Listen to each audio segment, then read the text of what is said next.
রমজানে অতিরিক্ত খাওয়া এড়ানোর উপায়। সেহরি কখনো বাদ দিবেন না। সেহরির খাবার দীর্ঘ সময়ের জন্য শরীরে শক্তি সরবরাহ করে, যার ফলে ইফতারে বেশি খাওয়ার প্রবণতা কিছুটা হলেও কমে।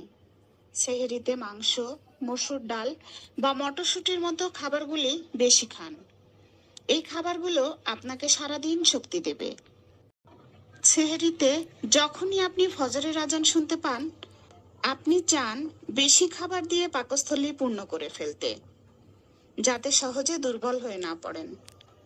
কিন্তু এর বদলে কিছুটা সময় হাতে নিয়ে উঠে প্লেটে পরিমাণ মতো খাবার নিন এবং ধীরে সুস্থে চিবিয়ে খান।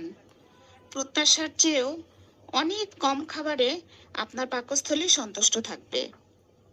ইফতারে রেস্তোরাঁর খাবারের পরিবর্তে বাড়িতে রান্না করা খাবার বেছে নিন।